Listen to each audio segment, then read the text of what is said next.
One of the biggest questions that I have been asked through the years as a group facilitator of plant medicine ceremonies, psychedelic plant medicine ceremonies, primarily psilocybin, is why group ceremony? What is it about group ceremony as opposed to your own individual experience is valuable or viable? Particularly when you consider that you can go to a meditation retreat and simply focus on meditation. There's so many avenues in which we can explore our spiritual growth. So what is it about psychedelics? What is it about psilocybin that is unique, particularly in group ceremony? So I want to unpack some of that today. I think that the biggest piece that I hear coming up again and again is like, why would you want to hang out with a group of strangers, ingest a psychedelic medicine, which most likely is then going to mean that you're in an altered state and you will have to let go of your sense of control of reality and open to the ways in which spirit is guiding you, which likely will include confronting your greatest fears or challenges, and letting yourself be exposed and feel vulnerable. Like many of us spend a lot of our lives trying not to do that exact thing. And so what's the deal? Here's the thing. When we make this decision to embark on a journey with plant medicine, we're really setting a precedent for how we want to be conscious and engaging our awareness with our spiritual path. A willingness to look at the parts of ourselves that perhaps have been unknowable or have been hidden in the dark, and connect with a community of like-minded individuals who are also interested in that. And the community is so important. A community in which you can have dialogue and share the experiences of your visions as you're integrating. And there is a foundation in which the understanding of your spiritual growth may be nurtured. So I want to talk about 4 points that I feel are the most important to look at. First, in a group ceremony is the amplification of energy. When we are in a group that is focused on healing, who has that intention to open their hearts and be vulnerable, we generate an energy that is amplified. Each person's experience impacts the collective field to initiate a deeper level of healing. So it's like a portal is opened, quite literally, because all of our energy and our intention is so focused on what it is that we want to create, and that we make it possible to manifest a deeper connection with our source within that space, and to be rooted and going perhaps further into the healing of our own soul than we have been able to do in the past. For example, you might have a person beside you who is in a deep grief experience the whole time. And just the fact that you're listening to and hearing them go into their own grief gives you permission to note that if your own grief is coming up, it's okay to go there instead of judging or criticizing and analyzing your feelings as they arise. So it starts to reset that template for how we know ourselves and going, perhaps grief is okay. Perhaps the emotions coming through are okay. Perhaps something different can happen if I allow them to move through me rather than shut them down. Alternately, you might have an experience where you actually feel highly elevated and connected to your source, and you're having this really intense experience of downloads where all of these teachings of your life's path are coming through to you in a beautiful array of likely patterns and messages and imprints. The act of you experiencing that ripples out and impacts everybody else in the circle and helps them to come into a deeper place of elevation as well. So a second piece is to know that the group itself acts as a teacher. It acts as a reflection for what it is that we need to learn about the universe, what it is that we need to learn about ourselves. one of the primary teachings is learning that you can have your own experience. Everyone else can be having their own experience. You don't have to fix anything. You don't have to react to anything. You can all be in your own experiences and in the same place. And we need what's the word I want? A map of that. We need to understand the possibility of that in a safe place, where one person might be going into chaos, someone else is in this elevated God state, and someone else is digging deeply into their own consciousness. And all of these things are happening at the same time.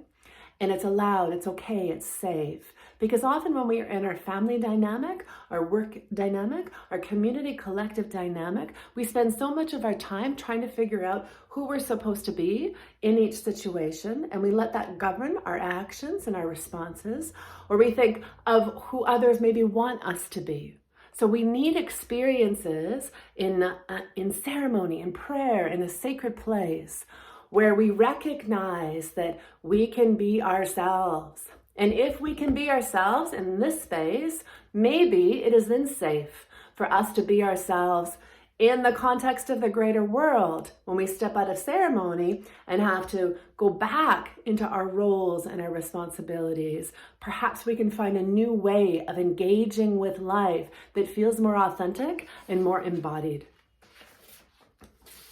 Another piece on that is that when we're deeply under the influence of psilocybin, we're able to, if we want to, pause before we react. So our nervous systems are often so hardwired for all of these roles or expectations that we feel like we're supposed to meet in the world. So when we breathe deeply into those responses, before reacting to them, something different happens. We can witness them. We can start to recognize that, the mechanics of our mind and the stimulation of our nervous system is maybe not who we are. And if we recognize that that is maybe not who we are, we can step back even a little bit further and start to contemplate, well, who am I then? Who do I want to be? What actually feels more genuine?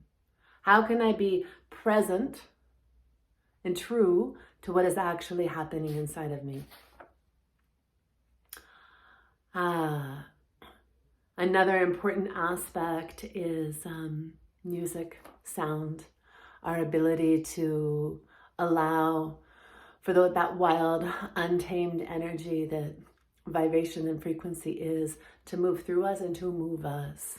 So during a group ceremony, I'm in my own deep state of prayer and listening, asking for the songs or the sounds that need to come through me to support your journey to unfold. And so sometimes that might be beautiful music. Other times it might be really intense guttural sounds. In each aspect of the experience, what is happening is the sound is taking you on a journey. It is helping to lift you up. It is helping to release and let go. It is helping to soften. It is helping to engage with where you have held contracted energy throughout your lifetime and contemplate if it's possible to move that.